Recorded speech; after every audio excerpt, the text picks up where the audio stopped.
മരുന്ന് കഴിച്ചതല്ലേ ഒരു ഇച്ചിരി കുറവുണ്ട്. പിന്നെ കുറവില്ലാണ്ട് എങ്ങനെ ഇരിക്കും? ഞാനല്ലേ മരുന്ന് തന്നത്. അയ്യോ പാരസെറ്റമോൾ കണ്ടുപിടിച്ചത് നീയാണല്ലോ. ഓടി കിടന്നു. അമ്മ പാരസെറ്റമോൾ ആയത് എന്താ? ഞാൻ നഴ്സിംഗ് പഠിച്ചോണ്ട് എന്റെ കയ്യിൽ മരുന്നിരുന്നു കറക്റ്റ് സമയത്ത്. എന്റെ പൊന്നെ സമ്മതിച്ചു, ഇയാളൊരു സംഭവം തന്നെ. നോക്കട്ടെ അമ്മ. പനിയൊന്നുമില്ല, പക്ഷെ അമ്മയ്ക്ക് തലവേദനയ്ക്കുള്ള മരുന്ന് തന്നില്ലേ, അതിന്റെ എഫക്ട് കുറയുമ്പോഴത്തേക്ക് വീണ്ടും തലവേദന പൊങ്ങി വന്നോളൂ. അയ്യടി പോ നോക്കി, നീ രോഗം ഡിറ്റക്ട് ചെയ്യാനൊക്കെ പഠിച്ചോ? അമ്മ എനിക്ക് ഇത്രക്ക് എക്സ്പീരിയൻസ് ഇല്ലേ അമ്മ. എത്രക്ക് എക്സ്പീരിയൻസ്? നഴ്സിംഗ് പഠിക്കാൻ തുടങ്ങിയപ്പോ മുതലുള്ള എക്സ്പീരിയൻസ് എനിക്കില്ലേ. എടി മുറി വൈദ്യന് ആളെ കൊല്ലുന്ന ഒന്നിക്ക് നീ പഠിച്ച് ഇറങ്ങിയിട്ട് ചികിത്സിക്കാൻ നടക്കുക, അല്ലെന്നുണ്ടെങ്കിൽ വിവരമുള്ള ഡോക്ടർമാരെ ഡിപ്പെൻഡ് ചെയ്യും. അമ്മയ്ക്ക് ഇഷ്ടമല്ലെങ്കിൽ ഞാൻ ചികിത്സിക്കുന്നില്ല, അല്ലെങ്കിൽ രോഗിക്ക് ഇഷ്ടമല്ലെങ്കിൽ ചികിത്സിക്കാൻ പാടില്ല എന്നാണ് മെഡിക്കൽ സയൻസിന്റെ തിയറി. ഓഹോ, തിയറിയും പ്രാക്ടിക്കലും ഒക്കെ അവിടെ നിൽക്കണം. നീ കഞ്ഞി എടുത്തോണ്ട് ഇങ്ങോട്ട് വന്നത് ഡൈനിങ് ടേബിളിൽ പോയിരുന്നു കഴിക്കടി. ഇത് എനിക്ക് കഴിക്കാനല്ല, അമ്മയ്ക്ക് കഴിക്കാനാ കൊണ്ടുവന്നത്. കൊള്ളാലോ, ഒരു ചെറിയ തലവേദന വന്നപ്പോഴേക്കും എന്നെ രോഗിയാക്കി ഇവിടെ കിടത്തി കഞ്ഞി തന്നിട്ട് നിനക്ക് നഴ്സമ്മ കളിക്കാനാണല്ലേ? നടക്കൂല, മാറ്. അമ്മ ഇതേ ഇതിനകത്ത് നല്ല ഉപ്പൊക്കെ ഇട്ടിട്ടുണ്ട് അമ്മ, നല്ല കഞ്ഞിയാ. നല്ല ഉപ്പാണോ? മക്കൾ ഇവിടുന്ന് കുടിച്ചോ, ഇപ്പൊ തന്നെ ജോലിക്ക് പോകാൻ സമയം പോയാൻ പോട്ടെ. ഞാൻ കുടിച്ചോളാം.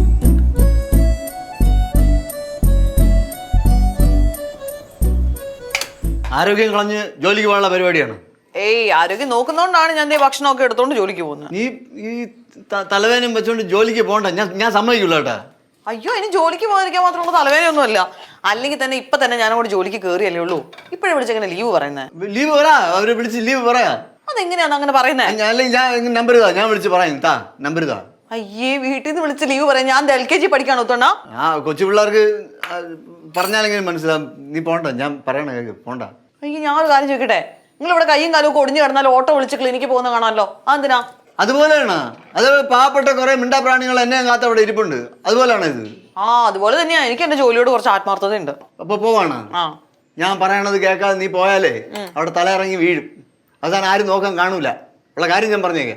എന്നാ ഞാൻ ഒരു കാര്യം പറയട്ടെ, ഉത്തോന്റെ ഓഫീസിൽ വർക്ക് ചെയ്യുന്നവരെ പോലെ പാര പണിയുന്നവരല്ല എൻ്റെ കൂടെ ജോലി ചെയ്യുന്നവര്. എങ്ങാനും ഞാൻ ഇനി തലകറങ്ങി വീണാൽ തന്നെ അവര് ഓട്ടോ വിളിച്ച് എന്നെ കൃത്യമായിട്ട് വീട്ടിൽ കൊണ്ടാക്കും. കുട്ടി പാട്ടുകാരെ തേടി ടോപ്പ് സിംഗർ ഓഡിഷൻ UAE. 8-നും 15-നും ഇടയിൽ പ്രായമുള്ള കുട്ടികൾക്ക് ഓഡിഷനിൽ പങ്കെടുക്കാം. ഓഡിഷനിൽ അസാമാന്യ പ്രകടനം കാഴ്ചവെക്കുന്നവർക്ക് ടോപ്പ് സിംഗർ ഗ്രാൻഡ് ഫിനാലയിൽ പങ്കെടുക്കാൻ അവസരം. പ്രവേശനം സൗജന്യം. രജിസ്റ്റർ ചെയ്യാൻ ഉടൻ വിളിക്കൂ +971 5263 10876. അപ്പൊ തലയിറങ്ങി വീഴുമെന്നുള്ളത് ഉറപ്പാണ്. എനിക്ക് പിന്നെ ഉറപ്പല്ലേ. ഞാൻ ഒരു ഡോക്ടറിനോടും നഴ്സിനോടും കൂടെ വന്ന് സൂപ്പർ മാർക്കറ്റിന്റെ ഫ്രണ്ടിൽ നിൽക്കാൻ പറഞ്ഞിട്ടുണ്ട്. എന്റെ ഉത്തോണം ഒന്ന് പോയി അവിടുന്ന്. എന്തിനാണ് ഇപ്പൊ ഇത്ര വാശി പിടിച്ച് ജോലിക്ക് പോകുന്നത്? ഞാനാണോ വാശി പിടിക്കുന്നത്? ഇപ്പൊ ഉത്തോണ്ടല്ലേ പോണ്ടെന്ന് പറഞ്ഞ് വാശി പിടിക്കുന്നത്. ജോലി കിട്ടി സ്വന്തം കാലിൽ നിൽക്കാറായപ്പോ എന്റെ വാക്കിന് വിലയില്ല. പരിപ്പ് ഇവിടെ വേവൂല. ഉത്തോണ്ട് ഉൾപ്പെടെ ഈ വീട്ടിൽ ഒരു മനുഷ്യർക്ക് ഞാൻ ജോലിക്ക് പോകുന്നത് ഇഷ്ടപ്പെട്ടിട്ടില്ല എന്ന് എനിക്കറിയാം. എന്ന് വെച്ചിട്ട് ഞാൻ ജോലിക്ക് പോകാതിരിക്കും എന്ന് വിചാരിക്കണ്ട. ഈ അച്ചാർ നിറച്ച് വെച്ചേക്കണേ, ആ പാത്രം കൂടെ. ശരി എന്നാ.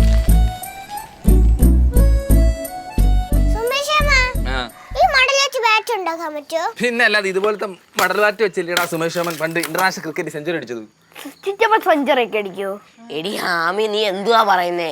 ഇന്റർനാഷണൽ കണ്ടം ക്രിക്കറ്റ് ചിറ്റപ്പനാണ് നമ്പർ 1 ബാറ്റ്സ്മാൻ. ചമ്പു ചുമ്മാരി ഓൾറൗണ്ടർ, വെറുതെ തെറ്റിച്ച് പറയരുത് പിള്ളേരെടുത്ത്. അതന്നെ, എല്ലാ കളിയിലും 0-ന് ഔട്ട് ആവുന്ന ഓൾറൗണ്ടർ. വലിയ മാമന് ക്രിക്കറ്റ് കളിക്കാന്ന് അറിയത്തില്ല. ആകെ അറിയുന്ന മറ്റേ ഒന്തിത്തൊടിയില്ല പെൺപിള്ളേരുടെ. അതിൽ പുള്ളിയായിരുന്നു. ചിറ്റപ്പ അങ്ങനെ അച്ഛനെ ആക്ഷേപിക്കൊന്നും വേണ്ട. അച്ഛൻ്റെ കൂടെ കളിക്കുന്ന കിടിലായിട്ട് കളിക്കൂലേ? കിടിലായിട്ട് കളിക്കും. നിന്റെ അച്ഛനെ ക്രിക്കറ്റ് ആരാണ്? ആരാ? ഈ സുമേഷ് കുഞ്ഞുണ്ണി. ചിറ്റപ്പ ചുമ്മാ പുഴു അടിക്കല്ലേ. ചിറ്റപ്പന് ക്രിക്കറ്റിന്റെ ABCD പോലും അറിയത്തില്ല. ക്രിക്കറ്റ് ഒന്ന് പൊടി. എനിക്ക് ക്രിക്കറ്റിന്റെ കാര്യങ്ങളൊക്കെ അറിയാം. കളിക്കാറിനൂടാ ഞാൻ പറഞ്ഞേ. ഞാനേ ഈ ബാറ്റ് ഒന്ന് സെറ്റ് ആക്കി എന്നിട്ട് സെഞ്ചുറി അടിച്ച് കാണിച്ചു തരാം. അത് നടക്കുമെന്ന് തോന്നില്ല, കാരണം ഞാനാ ബോൾ ചെയ്യുന്നു. എന്നാ 6-ന്റെ അയ്യരലായിരിക്കും, നിങ്ങൾ നോക്കിയോ? ശംഭു ചേട്ടാ, നമ്മുടെ അച്ഛനെ കളിയൊക്കെ ചിറ്റപ്പന്റെ തലക്കിട്ട് പന്തറിയാം.